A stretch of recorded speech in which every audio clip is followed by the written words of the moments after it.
A caça é uma das mais antigas atividades realizadas pelo ser humano para a sua sobrevivência. Mas ao longo do tempo, essa ação se tornou uma das principais causas da extinção de espécies animais, seja para abate ou para captura com fins comerciais. Conheça agora o trabalho do IBAMA e de entidades que atuam em conjunto com o Instituto para combater essa prática.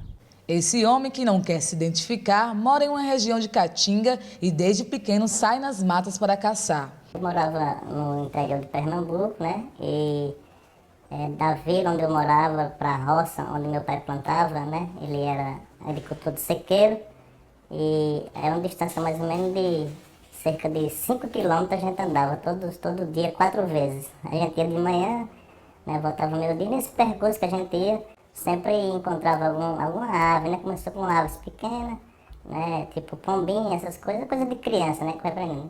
E depois a gente já ia só, né? Já não ia mais com meu pai, já ia sozinho e tal. E a gente começou a tirar em caças maiores. No semiárido, a caça e a captura de animais silvestres é uma prática comum há gerações, ainda que isso ameace muitas espécies. Teve um caso de um rapaz, eu não conheço ele, que ele foi para uma caça e matou 16 caititus de uma vez só. Então, nós do povoado se revoltamos muito com essa atitude, porque não tem a precisão disso. Os animais mais prejudicados são as aves e também mamíferos, como o preá, caititu e o veado catingueiro, que, se continuarem no alvo dos caçadores, correm o risco de desaparecer. Para combater essa ação, o Instituto Brasileiro do Meio Ambiente e dos Recursos Naturais Renováveis realiza um trabalho integrado de fiscalizações. O IBAMA, o Ministério Público, o INEMA, o CREA, as ADABs, né, e outros órgãos que faz essa integração para as fiscalizações que chamam de FPI. Então, normalmente é feita uma grande operação, inclusive de fauna, né, quando acontecem as FPIs. Atualmente, o IBAMA faz cerca de 505 apreensões por ano. Após resgatar os animais vítimas da caça ilegal, o Instituto encaminha as espécies para o Centro de Manejo de Fauna da Caatinga, da Universidade Federal do Vale do São Francisco. Essa parceria começou há 4 anos e está conseguindo devolver para a natureza muitos animais que chegam ao local maltratados. Antes do Semafauna era muito difícil para a gente, porque animais nessa situação, nós teríamos que pegar os animais aqui, deixar algum tempo, recrutar, solicitar recursos, levar para os CETAS do IBAMA em Salvador.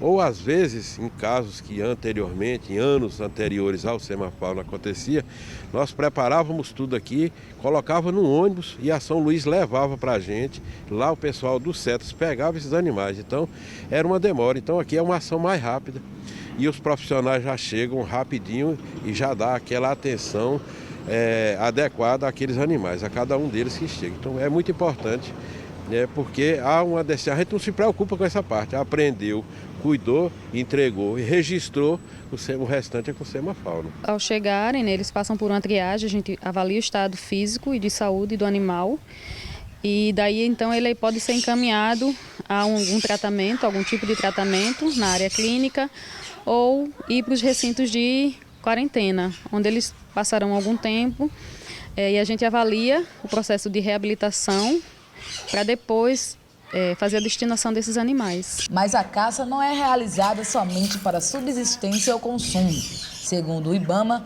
o tráfico de animais é o terceiro comércio ilegal mais lucrativo do mundo, com um movimento de aproximadamente 20 bilhões de dólares por ano. O papagaio é vendido às vezes por R$3 mil lá fora do país, até mais, ou mesmo um pequeno gato, uma pequena onça, né, vale até R$25 mil. Então você tem todo um tráfico que é internacional e passa por aqui. A caça existe aqui todo dia. Tem menina aqui, ó, colocando as gaiolinhas na cerca, pegando passarinho, e isso também é um sistema de caça. E ele vai vender na feira. E isso daqui também é um comércio ilegal de fauna. Ainda segundo o biólogo, a educação é o caminho para diminuir a prática da caça. Eu preciso que as crianças elas não estejam, não vão lá na escola no primeiro horário e depois à tarde vai sair caçar passarinho.